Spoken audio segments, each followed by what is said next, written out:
बिस्मिल्लाहिर्रहमानिर्रहीम। अस्सलाम वालेकुम नादरीन, आप यूट्यूब चैनल देख रहे हैं। मैं इमरान खान हूँ। नादरीन, अडियाला जेल में इमरान खान साहब की बहनें मुलाकात करने के लिए गईं। एक मरतबा फिर मुलाकात नहीं करवाई गई। जैसा कि मैंने आपको बताया कि फ़ील्ड मार्शल आसिम मुनीर नहीं चाहते कि इमरान खान साहब की उनकी फ़ैमिली के साथ मुलाकात हो, उनके लिए प्रॉब्लम हो जाती है और वो मुलाकातें उन्होंने रोक दी हैं। और अब मुलाकातें इमरान खान साहब की मुकम्मल तौर पर बंद हैं। ना वकला से मुलाकातें हो रही हैं, ना फैमिली से। इमरान खान साहब के वकील भी गए थे मुलाकात करने के लिए, लेकिन उनकी भी मुलाकातें नहीं हुई।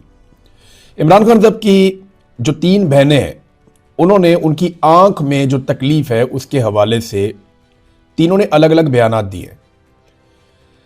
क्योंकि असदुल्ला खान साहब की यह खबर थी, उन्होंने ये खबर दी कि इमरान खान साहब की दाईं आंख के अंदर एक प्रॉब्लम है और उन्हें ऑपरेशन की ज़रूरत है, और इस ऑपरेशन के लिए डॉक्टर्स को मजबूर किया गया कि आप अडियाला जेल में कर लें। लेकिन डॉक्टर ने इससे इनकार कर दिया। उन्होंने कहा जी हम यहाँ पे नहीं कर सकते क्योंकि हमें प्रॉब्लम हो जाएगा बाद में, और यहाँ पे ऑपरेशन के लिए तमाम सहूलियात मैसर नहीं है जेल में, लिहाजा इमरान खान साहब को अस्पताल लेकर जाना पड़ेगा। ये पिम्स अस्पताल के डॉक्टर्स हैं और ये गुज़िश्ता चंद दिनों से चक्कर लगा रहे हैं अडियाला जेल के बकौल असदुल्ला खान साहब के।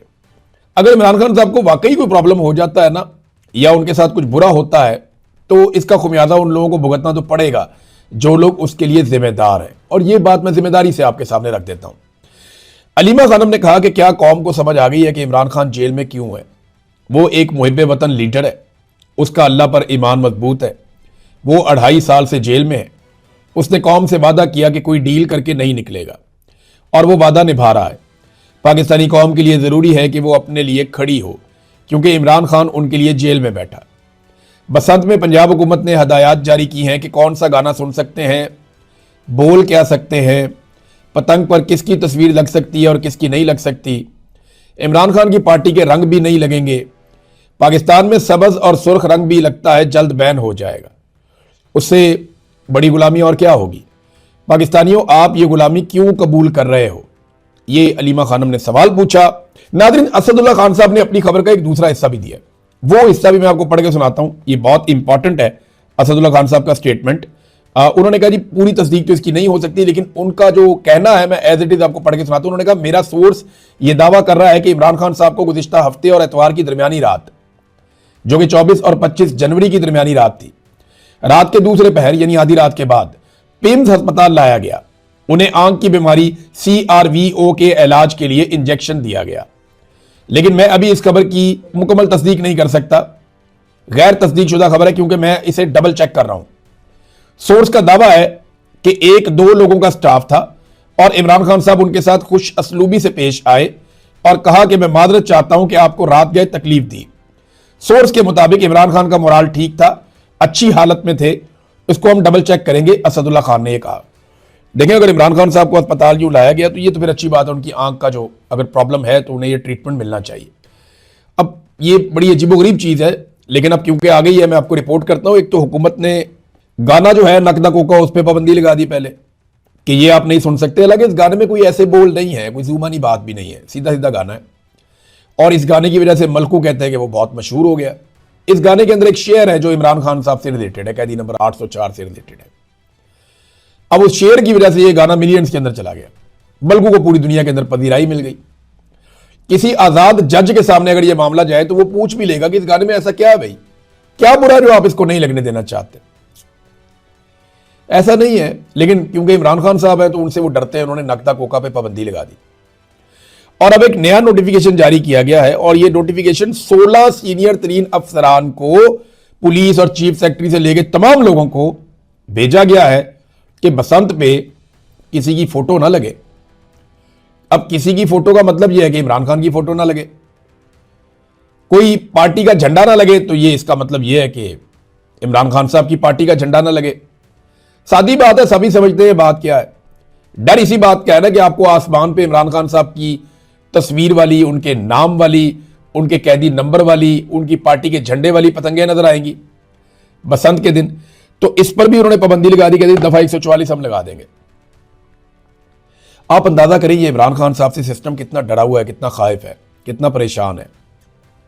भी अगर इस लेवल पे आप पहुंच गए हैं और आप इमरान खान का मुकाबला नहीं कर पा रहे, उसको आप डरा हुआ नहीं दिखा पा रहे, उसको आप सरेंडर नहीं करवा पा रहे, वो आपसे हार नहीं मान रहा, तो जाके उससे माफी मांग ले और जाके उससे सुलह कर ले। और उसे बोले कोई रास्ता निकाल कर दे, सियासी आदमी है वो, आपको कोई ना कोई रास्ता निकाल कर दे भी देगा। लेकिन जितना आप गिरते चले जा रहे हैं ना इमरान खान साहब की मुखालफत में, कभी इद्दत वाला केस ले आते हैं, कभी साइफर वाला केस ले आते हैं, कभी आप उसकी तस्वीर पे पाबंदी लगा देते हैं, कभी उसकी आवाज़ पे पाबंदी लगा देते हैं, कभी आप उसकी मुलाकातें बंद कर देते हैं, कभी आप उसकी बेगम को पकड़ लेते हैं, कभी आप उसकी बहनों को पकड़ लेते हैं, कभी आप खवातीन के ऊपर टॉर्चर करते हैं, कभी आप बच्चों पे टॉर्चर करते हैं। जगह जगह आप दरबदर हो रहे हैं, बाहर दुनिया में आप दरबदर हो रहे हैं। पाकिस्तान के अंदर यूनिवर्सिटियों के चक्कर लगा लगा के आप थक गए हैं, कोई आपकी बात सुनने के लिए तैयार ही नहीं है। हत्ता कि आपने यह भी सोच लिया कि 25 साल तक के तमाम लोगों से वोट का हक ही छीन लिया जाए। जब आप इस हालत में आ गए हैं तो अब आप एक ज़हनी मरीज बन चुके हैं। ये प्रैक्टिकली ज़हनी मर्ज है और क्या है, आप मुकाबला ही नहीं कर पाएंगे पाकिस्तानियों का। तो जाए जाके इमरान खान से माफी मांगे, उससे कहीं कोई रास्ता निकाल कर दे, उससे सुलह करे, वो आपको कोई ना कोई रास्ता निकाल कर दे देगा। वो पॉलिटिकल आदमी है। वफाकी वज़रा भी फंस गए। देखे ना, जो लोग दिन रात करते थे कि हम ऑपरेशन करेंगे, हम जरूर ऑपरेशन करेंगे, खैबर पख्तूनख्वा में मिलिट्री ऑपरेशन होगा, मिलिट्री ऑपरेशन हम जरूर करेंगे, कौन रोक सकता है, किसी का बाप भी नहीं रोक सकता। दिन रात इनके तकब्बुर भरे जुमले ही खत्म नहीं हो रहे थे। इमरान खान साहब ने जेल से बैठकर कहा कि नहीं, मिलिट्री ऑपरेशन मसले का हल नहीं है। मसले का हल जरूर होगा लेकिन मुशावरत के साथ होगा। बैठो, सारे स्टेक होल्डर्स से बातचीत करो और यह ड्रामा बंद करो। पाकिस्तानियों को मार मार के, कोलेटरल डैमेज कर करके आप कभी भी अमन नहीं ला पाएंगे। इमरान खान ने खुद बताया था, उसने सोल्यूशन कहा था, और अब ये सारे मिलिट्री ऑपरेशन से भाग रहे हैं। यानी पहले जो सारे बड़के मार रहे थे, कैदी नंबर 804 अकेला खड़ा था, उसने कहा जी मैं ऑपरेशन नहीं करने दूंगा। आज ये सारे ऑपरेशन से भाग रहे हैं। जनाब हम तो ऑपरेशन कर नहीं रहे थे, हमारा तो इरादा ही कोई नहीं ऑपरेशन करने का। चक्कर क्या हुआ? चक्कर ये हुआ कि इन्हें लगा था कि ये ऑपरेशन करेंगे, रोला रोला डालेंगे, वहां बंदूकों का, हेलीकॉप्टर्स का, रॉकेट लॉन्चर्स का, फायरिंग के ये मनाजिर आएंगे, बड़े जंगी किस्म का माहौल बना देंगे। जैसे इंडिया के साथ लड़ाई के बाद हमें पजीराई मिली थी, इस ऑपरेशन में हमें पजीराई मिल जाएगी। नहीं, ऐसा हुआ नहीं। इंडिया के साथ जो आपकी झड़प हुई उसमें पाकिस्तानी कौम आपके साथ खड़ी हुई, वो जब भी होगी साथ ही खड़ी हो जाएगी। लेकिन जब आप पाकिस्तान के अंदर लड़ाई करेंगे और एक ऐसी लड़ाई करेंगे जिसमें दहशतगर्दी आप खत्म करने के, ऐसा लगता है कि कोई नतीजा निकलना ही नहीं है। अगर निकलना होता तो 22 ऑपरेशंस बड़े हो गए और हजारों छोटे ऑपरेशंस आपने कर दिए हैं, इंटेलिजेंस बेस्ड ऑपरेशंस। अभी तक अमन नहीं आया तो आगे गारंटी क्या है कि अमन आ जाएगा? असल सवाल यह है कि इन दहशतगर्दों को लेकर कौन आया, इनको बनाया किसने, इनको तरबियत किसने दी, इनको यह सारा कुछ सिखाया किसने, इनके हाथों में हथियार पकड़ाए किसने, और इन्हें वापस कौन लेकर आया और वापस लाकर इनको बसाया किसने? देखिए, मुराद से ही चीख रहा था, मेरे आप वीलॉग्स उठाकर देख ले जुलाई और अगस्त 2022 के, उसमें मैं चिल्ला रहा हूं, बार बार हम ये कह रहे हैं कि खुदारा रोके इस सिलसिले को, दहशतगर्दों को मत ले आओ वापस। ये उनको वापस लेकर आए, फेंस के अंदर से रास्ते थे वहां से उनको क्रॉस करवाया, बड़ी तादाद में उनको लेकर आए और उनको मुख्तलिफ इलाकों में बसाना शुरू कर दिया। अब वो मुसीबत गले पड़ी हुई है। अब तक ले इतना ही। अपना ख्याल रखिएगा, अपने इस चैनल का भी। अल्लाह हाफिज।